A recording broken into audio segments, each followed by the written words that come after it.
Arnhem Land, like most of Australia's far northeast, is a land of barren loneliness. It has promised little. Ships seldom came by, and those that did needed only fundamental charts. Then came untold mineral wealth.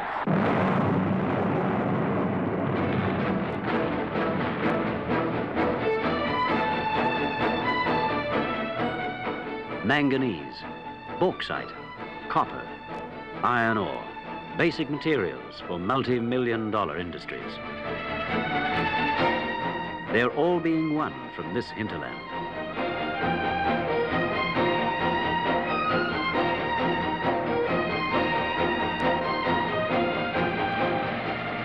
The only practical access to these riches is the sea. Now, ships up to 100,000 tons must come to the far north, and around the north to the west to load the ore. They need charts to guide them.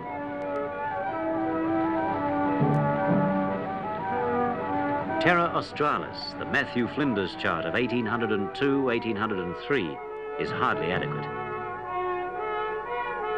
His was an age of small ships.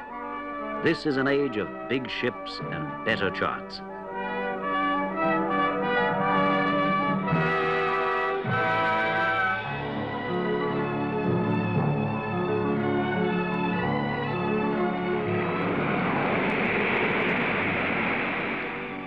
The mighty and mysterious sea. 71% of the surface of the earth.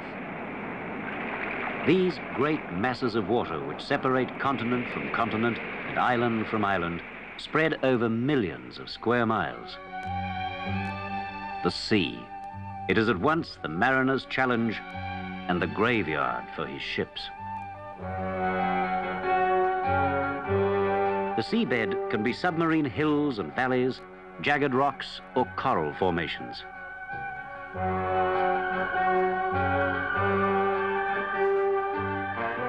Only charts can tell where safe passage lies.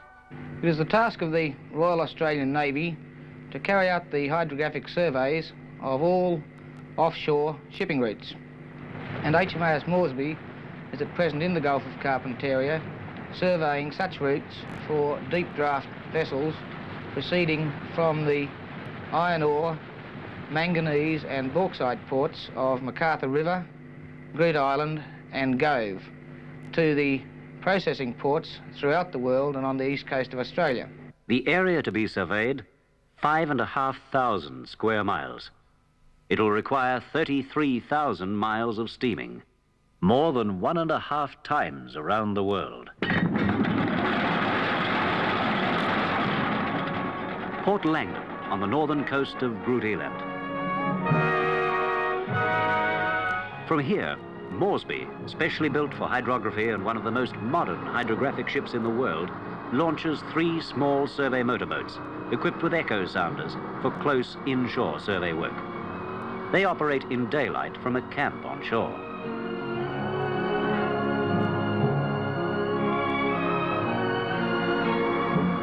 Independent of the mothership, they survey that section of the total survey area that covers beaches, headlands, reefs and small islands offshore. Out to sea, the major part of the survey will be controlled by Moresby, assisted by patrol boats. The patrol boats, equipped with electronic depth sounding instruments, enable surveys to be completed more quickly than by a lone ship.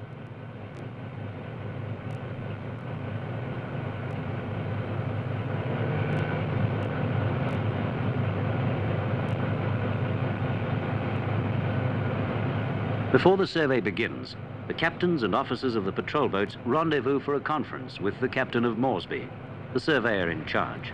Station keeping won't be difficult. It's mainly just a matter of staying on the beam at the various ranges. The briefing. And here they have a... Here the technical problems of the survey are resolved. If you happen to be behind station for bearing, what your range should be to correct it. I'm only interested in that you are all on the line. I'm not really worried whether you're ahead or astern of station at the time. 3 of the patrol boats are assigned to sounding duties and 1 to other surveying tasks. She will join the depth sounding later in the survey. Within 5 degrees of your bearing, the distance is needed. The wet, the rainy season, with its consequent restriction on activity, is about 4 months away. So the survey ships hope to complete their task in 3 months. Pretty heavy, really. We'll call you... There is no time to waste. Well, I think that's answered all your questions on how we're going to station keep and the rest of the little wrinkles about the job.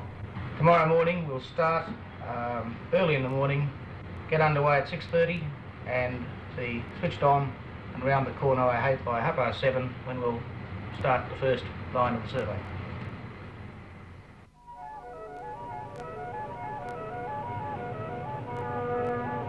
No day too long, no task too arduous. The motto of the Navy's Hydrographic Service.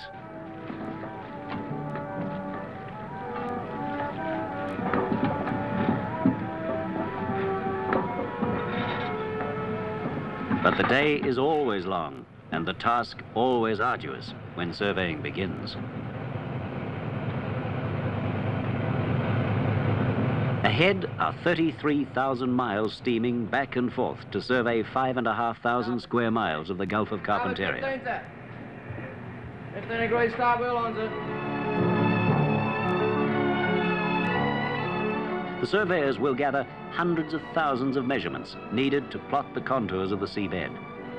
From these details, draftsmen in Sydney will compile new charts to make navigation safer for all who use the sea. There are 4 phases to any survey. Firstly, the establishment of control, which consists of fixing the positions on the Earth's surface with great accuracy. At these positions, we then erect radio fixing aids, and from these positions we measure the position of the ship. The 2 systems of radio fixing aid at present in use are Lambda and HiFix.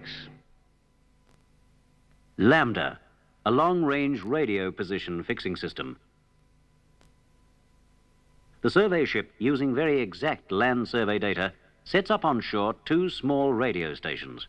They call them red and green. These stations pick up and retransmit signals sent out from the ship. By comparing the transmitted signals with the retransmitted signals received from the 2 shore stations, the surveyors can deduce accurately their exact position on the open sea. The patrol boats use radar to keep station, enabling them to measure their exact distance from the mothership and to maintain their course along the survey lines.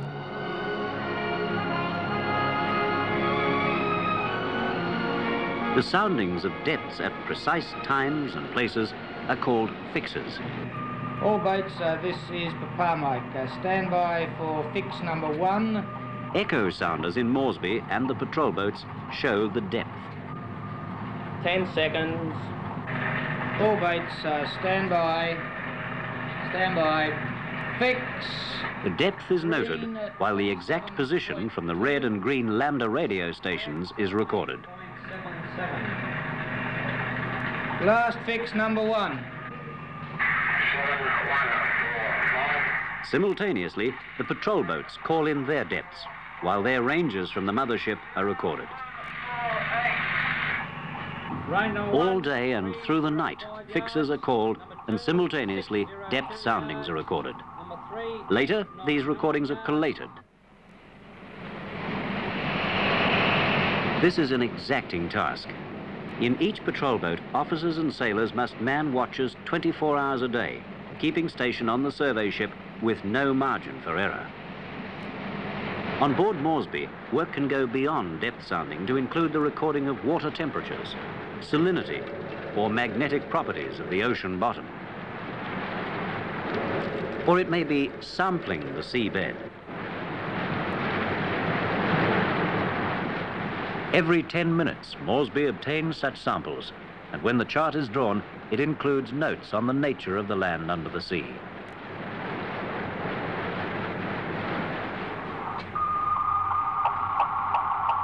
The surveying ships steam about 1/4 mile apart. If shoals lie between the survey lines, sonar, the underwater sound detection system used in anti-submarine warfare, warns of unseen dangers. Echo bearing red 10, range 1500, classified bottom echo, following reverberations.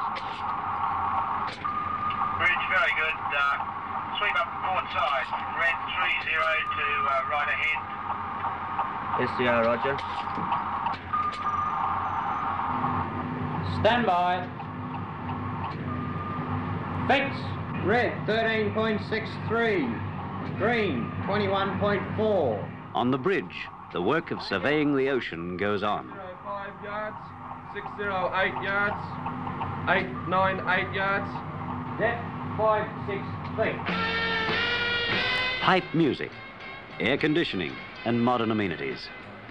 Commissioned in 1964, Moresby was the first Royal Australian Navy ship to be designed for the hydrographic and oceanographic role. But she also has other sailors, seamen, stokers, mechanics, and cooks, for instance. And accommodation for all hands is better than in a man of war. Yet Moresby, a survey ship, is also a warship. Maybe the food and amenities are better than in the front-line fighting ships, but Moresby has a special task. Moresby displaces 2,800 tons, and she has diesel-electric engines which give her a cruising speed of 17 knots.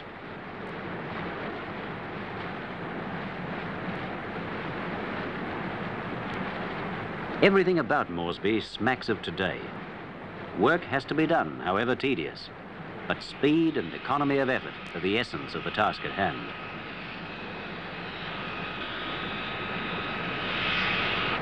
To the port and starboard of Moresby, the patrol boats keep the survey pattern. All boats, 30 seconds to fix 112. The limit of the survey area is approaching. The countdown for the last fix of this lane and the turn maneuver, which will take them back on a parallel track, has begun. All ships to car mic. 10 seconds. Stand by. Turn liner. Stand by. Fix. All ships to car mic. Execute. Turn liner. Starboard 15. Starboard 15, Zip. 15 degrees starboard on, Zip.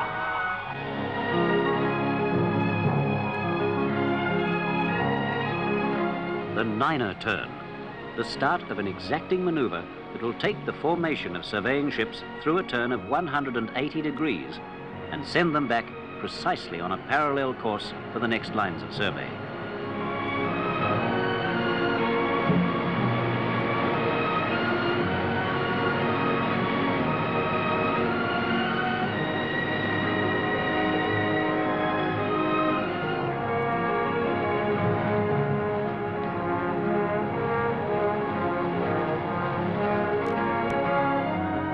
Each ship on course, in station.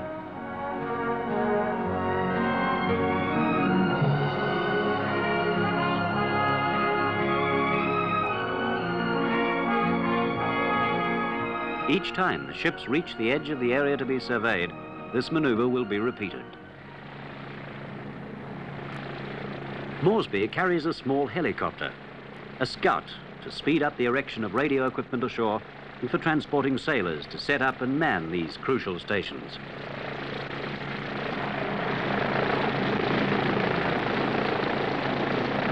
A ship-to-shore mail run and deliveries of fresh supplies once the stations are established are also among the chores of the helicopter.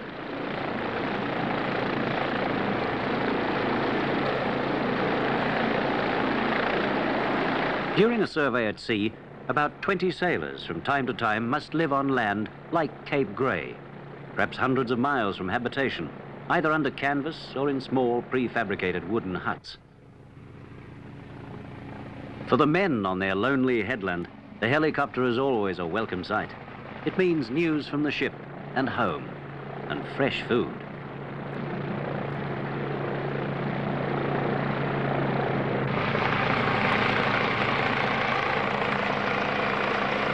Ashore, they operate the electronic survey equipment and make frequent and regular measurements of tides. Conditions ashore may be inhospitable, but modern camping equipment, including gas stoves and refrigerators, help make life as pleasant as possible.